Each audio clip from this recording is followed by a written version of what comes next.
is so angry at Christians, and we like to think it's because we're so Christ-like. We're persecuted for our faith. I wonder sometimes if they're angry because we're so Pharisee-like. The parable of the Pharisee and the tax collector. Also he spoke this parable to some who trusted in themselves that they were righteous, and despised others. 2 men went up to the temple to pray, one a Pharisee and the other a tax collector.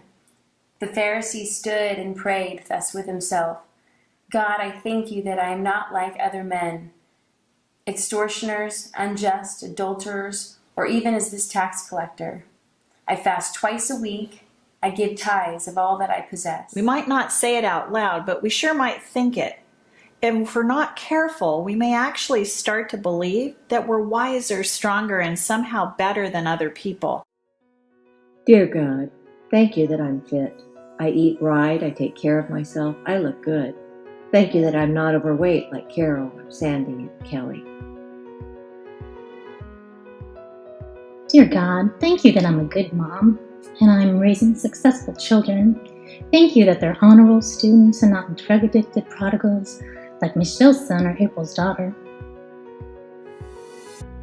Dear God, thank you that I am financially responsible. Thank you that I'm not losing my house like Paula, Stacy, and Sheila.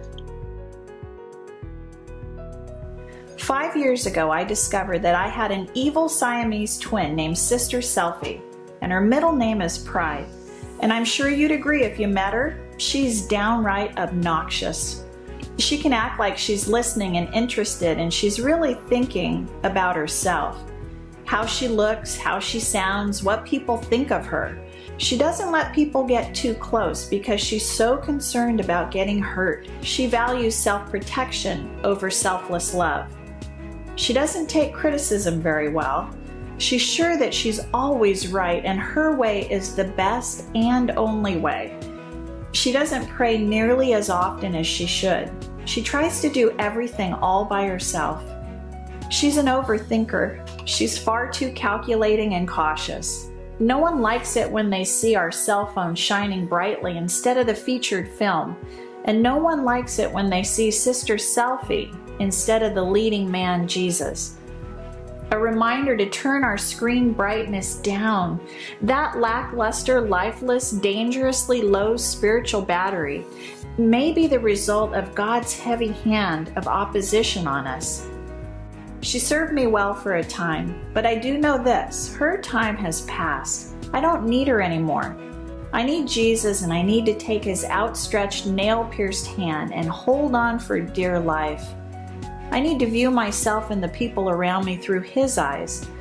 I need to see that I'm just one tiny dot on the very fringe of this gigantic universe.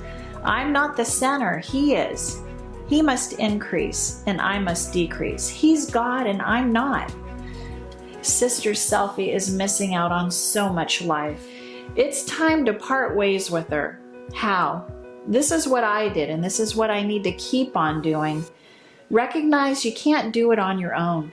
Get your pride out in the light and share your struggles with a trusted friend. Pray and pray some more. Smother self by serving others and ask for help. Lower your expectations. Be grateful every day and give God all the glory.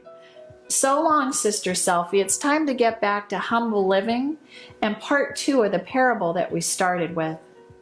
And the tax collector, standing afar off, would not so much as raise his eyes to heaven, but beat his breast, saying, God, be merciful to me, a sinner.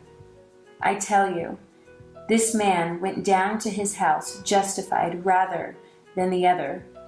For everyone who exalts himself will be humbled, and he who humbles himself will be exalted. The tax collector knew something that the Pharisee didn't. God values broken people, meek people, humble people, and dependent people. That's where the joy is. Want to go deeper on today's topic? Download the study guide and use it in your devotion time, or grab some friends and go through it together.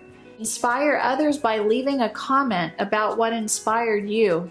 Thanks for watching, and don't forget to share the joy.